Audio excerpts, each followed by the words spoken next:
So Z code editor, তো নামটা তোমরা অবশ্যই শুনেছো। এখন জেড আর ভিএস কোড এই দুটোর মধ্যে একটা কম্পিটিশন টাইপের বলতে পারো। তো জেড আর ভিএস কোডের মধ্যে কিছু কিছু ডিফারেন্সেস অবশ্যই আছে, কিছু সিমিলারিটিও আছে। তো দুটোর মধ্যে কোনটা বেটার হবে অ্যাকচুয়ালি তোমাদের জন্য, কোনটা ইউজফুল হবে, তো ভিএস কোডের উপর কমপ্লিট একটা ভিডিও করা আছে, অলরেডি দেখতে পারো। অ্যান্ড জেড এর পর আজকে আমরা আলোচনা করব কিভাবে কি হবে, আর জেড এর উপরে কিভাবে কিভাবে আমরা প্রত্যেকটা জিনিসকে ইউজ করতে পারবো, বা সেটের কী কী ফিচার্স সেই সম্পর্কে কমপ্লিট আজকের ভিডিওটা আমরা দেখব। তো টাইম ওয়েস্ট না করে ভিডিওটা স্টার্ট করা যাক। ওকে, তো আমরা আমাদের কম্পিউটার স্ক্রিনে চলে এসেছি। এবার সিম্পলি আমরা আমাদের এখান থেকে জেড আইকনটার উপর ক্লিক করে জেডটাকে ওপেন করে নেবো। অ্যান্ড দেন এখানে আমাদের একটা ফাইল অ্যাড করা ছিল অবশ্যই, তো এটাকে সিম্পলি রিমুভ করে দিচ্ছি আমরা এখান থেকে। ওকে, আর আমরা আমাদের ওয়েলকাম স্ক্রিনে চলে আসবো এরকম। তো তোমাদের সবার কম্পিউটারে নিশ্চয়ই এরকম দেখাচ্ছে জেড। তো দেখো এখানে প্রথমে যেটা আছে এটা আমাদের, এখানে আমরা রিসেন্ট ফাইল যেগুলো ওপেন করছি এখানে দেখাবে। দেন এখানে আমাদের যেটা আছে এই উইন্ডোটা, এটা আমরা সিম্পলি টগল করতে পারবো, যেমন ভিএস কোডে করতাম কমান্ড বি এর মাধ্যমে। অ্যান্ড দেন এখানে আমাদের প্রজেক্ট ফাইল ওপেন করতে পারবো, সিম্পলি আমরা আমাদের একটা ফাইলকে ওপেন করে নিচ্ছি, ড্র্যাগ অ্যান্ড ড্রপও করতে পারবো মেবি। অ্যান্ড দেন এখানে আমাদের দেখো নিচে স্ট্যাটাস বার যেটা আছে এখানে আমাদের এটা টগলের জন্য। দেন আমাদের আছে এটা কোলাবোরেশন প্যানেল বলতে পারো, যেখানে আমরা সাইন ইন করতে পারবো গিটহাবের মাধ্যমে। অ্যান্ড দেন এখানে আমাদের আছে প্রজেক্ট ডায়াগনস্টিক, যেখানে আমাদের কোডের প্রবলেমগুলোকে শো করবে। দেন এখানে আমাদের আছে দেখো টার্মিনাল, গিটহাবের কোপাইলেট, এখানে আরও বিভিন্ন সাপোর্ট আছে, নোটিফিকেশন, চ্যাট বাগেরা এগুলো। দেন আমাদের যেটা আছে দেখো মেইনলি, তো প্রথমে দেখো এখানে চুজ দ্য থিম, এখানে যদি আমরা ক্লিক করি এখানে বিভিন্ন রকমের থিম আছে। দেখো বিভিন্ন রকমের থিম এখান থেকে আমরা চুজ করতে পারবো। এখানে ওয়ান ডার্ক বাগেরা এগুলো আছে এই থিমগুলো, তো তোমরা চাইলে এখান থেকে চুজ করতে পারো। অ্যাডিশনাল থিম অবশ্যই আমরা ইনস্টল করতে পারবো, সেটা দেখে নেব। দেন এখানে আমাদের দেখো আছে চুজ আ কি ম্যাপ। কি ম্যাপ বলতে কি, এখানে দেখো ভিএস কোড, অ্যাটম, জেড ব্রেন, সাবলাইম টেক্সট এরকম কিছু আছে। কি ম্যাপ বলতে আমাদের ভিএস কোডের যে সেটিংসগুলো ছিল, I mean command shift P দিয়ে আমরা কমান্ড প্যালেট ওপেন করতে পারবো, কমান্ডের সাথে কমা প্রেস করে সেটিংস, তো সেই শর্টকাটগুলো আমরা অ্যাড করতে পারবো। তো আমরা যদি এখান থেকে ভিএস কোডেরটাকে চুজ করি, দেন ভিএস কোডের শর্টকাট অ্যাড করতে পারবো। তোমরা চাইলে অ্যাটম বা জেড ব্রেনের, সাবলাইমের যে কোনোটা যেটা পছন্দ করতে পারো। এখানে ভিএস কোড চুজ করব, দেন আমরা সিএলআই ইনস্টল করবো অবশ্যই। CLI I mean command line interface যেটা আছে, তো এটাকে এখান থেকে করতে পারো, বা কমান্ড শিফট পি যেটা কমান্ড প্যালেট, সেখান থেকে গিয়ে আমরা সিএলআই ইনস্টল এখান থেকে আমরা করতে পারবো। তো এখানে দেখো লেখা আছে ইনস্টল জেড টু, এটাই you can launch Zed from your terminal. এটার মাধ্যমে আমরা কি করতে পারবো, টার্মিনালের মাধ্যমে জেডটাকে আমরা লঞ্চ করতে পারবো, যেমন টার্মিনালের মাধ্যমে আমরা ভিএস কোডকে লঞ্চ করতাম তেমনভাবেই। ওকে, দেন এখানে আমাদের আছে গিটহাবের মাধ্যমে সাইন ইন, দেন আমাদের এক্সটেনশন আছে। তারপর দেখো এখানে আছে ভিম মোডকে এনেবল করার জন্য এখান থেকে ক্লিক করবে, ভিম মোড এনেবল হয়ে যাবে। দেন আমাদের এই দুটোকে ডিসেবল করে রাখা, আই মিন আনচেক করে রাখাই বেটার। তো দেখো এইগুলো হয়ে গেল। দেন আমাদের এক্সটেনশন আছে, এক্সটেনশনে ক্লিক করব। আচ্ছা একটা কথা বলে রাখি, যদি বাই চান্স তোমরা এই ওয়েলকাম স্ক্রিনকে ক্রস করে দিয়ে থাকো, দেন এখান থেকে হেল্পে গিয়ে এখান থেকে ওয়েলকাম স্ক্রিন, ডকুমেন্টেশন সব কিছুই দেখতে পারো। তো এটা সম্পর্কে পরে দেখছি। তো এখান থেকে এক্সটেনশন ইনস্টল করতে পারবো, বিভিন্ন রকমের এক্সটেনশন আছে। প্রথমে এটা থিম আছে, থিমটাকে ইনস্টল করে নিচ্ছি এই থিমটাকে আমরা। তো এখান থেকে দেখো বিভিন্ন থিম আমরা চুজ করতে পারবো। আরও প্রচুর পরিমাণে থিম আছে, এটা ডকারের জন্য আছে। তো এখানে আরও বিভিন্ন থিম আছে এসকিউএল এর জন্য, পিএইচপির জন্য। এখানে দেখো ড্রাকুলা আছে, যেটা আমাদের ভিএস কোডে ইনস্টল করেছিলাম আমরা। তো গিটহাব থিম আছে, জাভা, প্রচুর পরিমাণে থিম আছে এখানে, ওয়ান্ডার প্রো। তারপর দেখো এখানে অ্যামিট আছে। আচ্ছা অ্যামিট কি এটা প্রথমে দেখে নিই। তো এখানে আমরা এইচটিএমএল ফাইলের মধ্যে আসলাম। দেন যদি এখানে আমরা শিফট প্রেস করে 1 করি, দেন ভিএস কোডে যেমন আমাদের এখানে প্রেস করলে বয়লারপ্লেট চলে আসতো, এইচটিএমএল এর এখানে আসছে না। কারণ কি, কারণ সিম্পলি ভিএস কোডের মধ্যে এমিট যে এক্সটেনশন সেটা ইনস্টল করা ছিল। এখানে যদি আমরা সিম্পলি এমিটটাকে ইনস্টল করে নিই, দেন আমাদের কাজ করবে। ততক্ষণ আমরা দেখে নিচ্ছি অন্য কিছু। এখানে দেখো প্রচুর অনেক রকমের থিম আছে। তো ভিএস কোডে যেমন আমরা থিমগুলোকে দেখতে পারতাম কেমনভাবে দেখাচ্ছে, তার একটা প্রিভিউ এখানে ছিল, এখানে তেমনভাবে নেই। বাট এখান থেকে এই যে গিটহাবের যে আইকন আছে এখান থেকে গিয়ে আমরা দেখতে পারি কিছুটা। তো দেখো এখানে আমাদের থিমের প্রিভিউ দেখাচ্ছে। তো এটা ডার্ক লাইট থিমের প্রিভিউ এখান থেকে দেখিয়ে দেবে, অসুবিধা নেই। দেন আমাদের দেখো ওটা ইনস্টল হয়ে গেছে হয়তো এমিটটা। তো আমরা সিম্পলি এবার যদি এখানে শিফট অ্যান্ড 1 প্রেস করি, দেন এখানে দেখো আমাদের প্রিভিউ চলে আসছে। প্রেস করলে আমাদের চলে আসলো ডকুমেন্টেশন বা বয়লার প্লেট যেটা চলে এসছে। দেন এমিটের মধ্যে বিভিন্ন শর্টকাট আছে, যেমন এখানে আমরা যদি ডিপ প্রেস করি, দেন ডিপ রাইট করে, দেন এখানে যদি নিউ ডট দিয়ে লিখি, দেন আমাদের ক্লাস নিউ আসলো। আইডির জন্য আমরা অবশ্যই কী করতে পারবো, যে ডিভ হ্যাশট্যাগ অ্যান্ড নিউ করলে আইডি চলে আসলো। যদি এখানে আমরা একবারে 5টা ডিভ অ্যাড করতে চাই, দেন মাল্টিপ্লাই বাই 5 করব, আমাদের এখানে 5টা ডিভ অ্যাড হয়ে যাবে। তো এরকম অনেক শর্টকাট আছে, তার জন্য আমরা সিম্পলি ব্রাউজারের থেকে দেখতে পারি। যদি এখানে আমরা অ্যামিট সার্চ করি, দেন এখানে অ্যামিটের চিটশিট আছে দেখো। তো দেখো এখানে বিভিন্ন সিনট্যাক্স আছে, মাল্টিপ্লিকেশনের জন্য কীভাবে করতে হবে, আইডি ক্লাসের জন্য, দেন অবশ্যই HTML এর পার্টিকুলার সেকশন আছে, CSS এর জন্য পার্টিকুলার সেকশন আছে অবশ্যই।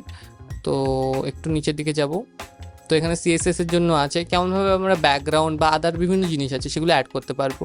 অবশ্যই এমনি একটা খুব ভালো জিনিস, এটা শর্টকাট অবশ্যই ইউজ করতে পারো। তো ফিরসে আমরা জেডের মধ্যে যাব, তো এক্সটেনশন, তো দেখো এখানে এক্সটেনশন আছে, বাট বেশিরভাগ যেগুলো আছে আমরা দেখতে পাচ্ছি সেগুলো হচ্ছে আমাদের থিমের জন্য, আর অন্যান্য কিছু ল্যাঙ্গুয়েজের জন্য মোটামুটি আছে, বাট VS কোডের মতো অবশ্যই অতটা নেই, বাট আছে, এটা স্টার্টিং যদিও। তো এটা আছে কিছু পরিমাণ জেডের মধ্যে এখন। তো আমরা ফাইলে আসলাম, তো এবার দেখো জেডের আমরা যে ডকুমেন্টেশন সেটাকে একবার দেখে নেবো। এখান থেকে হেল্পের মধ্যে গিয়ে যদি ডকুমেন্টেশনে আমরা ক্লিক করি, দেন এখানে দেখো জেড ডকুমেন্টেশন কনফিগারেড জেড। তো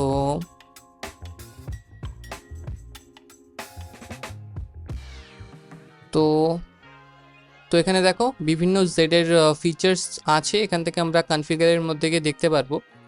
দেখো এখানে ইনলাইন কম্পিটিশনের জন্য আছে, আরও বিভিন্ন আছে, র্যাপের জন্য, এই সমস্তের জন্য। তো এখানে দেখো প্রথমে যেটা আছে আমাদের অটো সেভ অন বা অফ করার জন্য।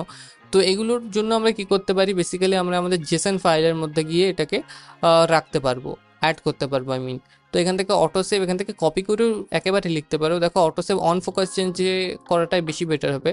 তো এখানে আমরা যদি জেডের মধ্যে আসি, যে কমান্ড বা কন্ট্রোল তার সাথে comma, command and comma not control.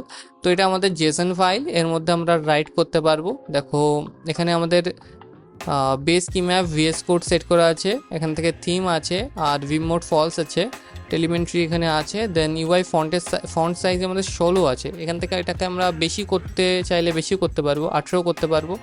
Save করলে আমাদের ফন্ট সাইজ দেখো 18 হয়ে গেছে। এখন যদি আমরা 10 করি, দেখো এটা অনেক ছোট হয়ে যাবে।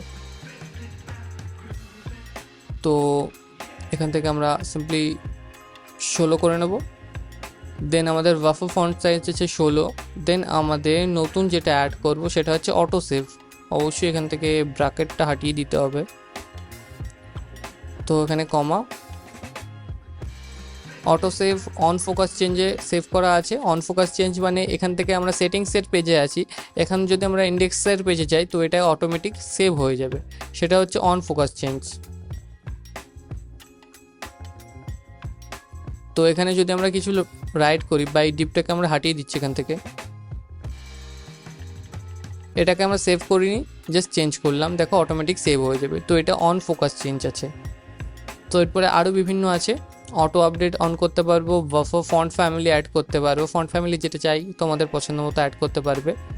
ওকে, দেন আমাদের ইনলাইন কমপ্লিটেশন আছে, ওকে, লাইন হাইলাইট আছে, কার্সার ব্লিঙ্ক এটা আমরা করতে পারবো। তো পসিবিলিটিস আমরা অনেক কিছু অ্যাড করতে পারবো এখানে, যদিও ইয়ের মাধ্যমে আমাদের যেটা জেসন ফাইল আছে সেটার মাধ্যমে আমরা আরও বিভিন্ন কিছু অ্যাড করতে পারবো এটার মাধ্যমে। তো এখানে দেখো আছে এডিটর ট্যাব, গিটের জন্য আছে, তো ফরম্যাটার, এখানে ফরম্যাটার আছে, formatter on save on and off. তো এটাকে কপি করে নেব, ফরম্যাট অন সেভ অন করা আছে, I mean format on save বলতে গেলে দেখো কি এখানে যদি আমরা HTML এর ফাইলটাকে এটাকে কিছুটা আমরা উল্টোপাল্টা করে দিচ্ছি, তো এটাকে যদি আমরা সেভ করি এক জায়গায় চলে আসলো, তো সেটাই ফরম্যাট অন সেভ। তো এখানে অটোমেটিক অন করা ছিল হয়তো। তো ফরম্যাট অন সেভ আমাদের দেখো এখানে আছে ফরম্যাট অ্যান্ড সেভ অন। দেন এখানে আরও বিভিন্ন ফরম্যাটার আছে, যেমন আমাদের VS কোডের মধ্যে ছিল প্রিটিয়ার এরকম কিছু। তো এখানে ফাইল টাইপ, আরও গিটের জন্য কিছু আছে। তো এখানে বিভিন্ন সেটিংস আছে, তোমরা চাইলে দেখতে পারো, যেটা আমাদের এখানে জেসন ফাইলের মধ্যে অ্যাড করতে হবে। এখানে আমরা ওয়ার্ড র্যাপটা অন করে নিতে পারি, যেটা অবশ্যই বেটার। আই মিন যদি এখানে আমরা লরেম রাইট করি, সিম্পলি লরেম মাল্টিপ্লাই বাই যদি আমরা করি 8, তো দেখো আমাদের এইভাবে এটা স্ক্রোল করে দেখতে হচ্ছে, যেটা অবশ্যই কোডের জন্য বেটার না। তো সেই ক্ষেত্রে আমরা যদি এখানে ওয়ার্ড র্যাপ করি, এখানে অবশ্যই কমা দিতে হবে।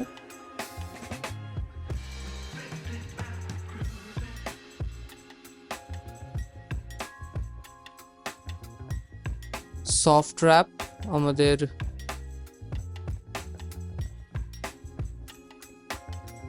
editor width, prefer line height, ওকে। এখানে দেখো একটা প্রবলেম ছিল, ওকে সেভ করলাম। তো এবার দেখো এটা আমাদের এডিটরের উইথ হিসাবে সেট হয়ে গেছে আমাদের যে লাইনগুলো ছিল। তো এখন আমাদের এইভাবে স্ক্রোল করতে হচ্ছে না, আমরা নর্মাল দেখতে পারবো এইভাবে স্ক্রোলের মাধ্যমে। তো ওয়ার্ড র্যাপটাকে অন করে নেবে। এখানে সফট র্যাপ আছে যদিও, আর ভিএস কোডের মধ্যে ওয়ার্ড র্যাপ ছিল। তো আরও বিভিন্ন কিছু সেটিংস আছে নর্মাল, সেগুলো চেক করে নেবে নর্মালি, যেভাবে এখান থেকে ডকুমেন্টেশনের মাধ্যমে। তো এটাই ছিল জেডের সম্পর্কের আজকের ভিডিওটা, যেখানে আমরা জেডের নর্মাল কিছু ফিচার্স আছে ভিএস কোডের, যেগুলো কি ম্যাপ যেগুলো বলতে পারো সেগুলো আছে, আর কিছুটা এক্সটেনশন আছে যেগুলো বেশিরভাগ আমাদের থিমসের ওপরে, এছাড়া ল্যাঙ্গুয়েজের ওপরেও অল্প কিছু এক্সটেনশন আছে।